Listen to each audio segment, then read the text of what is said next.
আমরা প্রায় 15 জন পরিবার নিঃস্ব হয়ে গেছি পুরো আমাদের এই ভৈরব শ্রীনগরে। ইউরোপে পাঠানোর নাম করে 1,28,00,000 টাকা হাতিয়ে নেওয়ার অভিযোগ।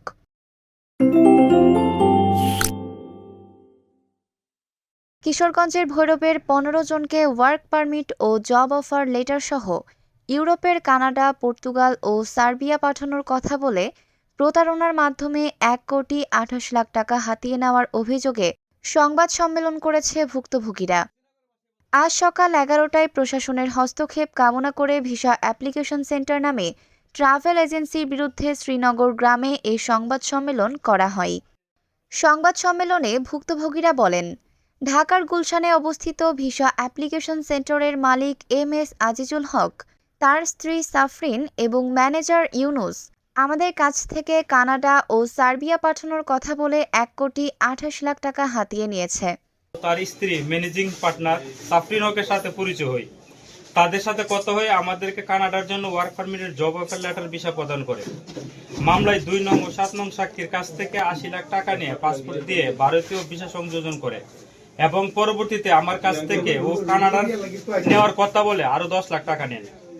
এরই দ্বারে আমি বিদেশ যাওয়ার জন্য, ইউরোপের দেশে যাওয়ার জন্য গুগল কার্ড বিক্রি করে 11.5 লাখ টাকা দিতে হয়েছে। আমার কোনো কিছু করা হয়েছে না, বুঝছেন। আমার ফেক ভিসা দিয়েছে আর কোনো দেশে যাওয়া হয়নি। গত বছরের 12ই মার্চ কানাডা নেওয়ার কথা বলে 15 জনের মধ্যে 7 জনকে ভারত ও নেপাল নেওয়া হয়। এরপর সেখান থেকে নকল ভিসার কারণে পুনরায় বাংলাদেশে ফেরত পাঠায়।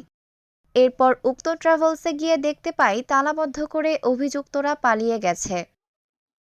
এ ব্যাপারে আমরা বিজ্ঞ চিফ মেট্রোপলিটন ম্যাজিস্ট্রেট আদালত, ঢাকার নিকট বৈদেশিক কর্মসংস্থান ও আদিবাসী আইনে একটি মামলা দায়ের করেছি।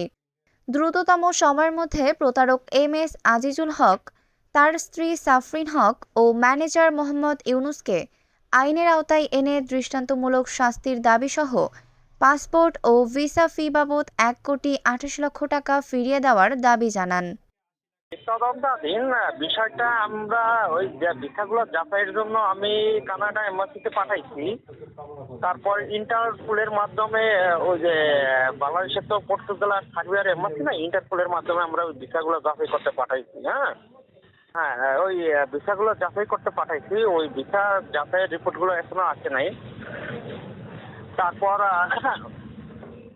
বিবাদী প্লাস যারা ভিকটিম তাদেরকে ইন্ডিয়া নিচ্ছে এরকম তারা বলল। তো ওই বিদেশের গমনাগমনের তথ্য চাইও এসবিতে চিঠি লিখছি।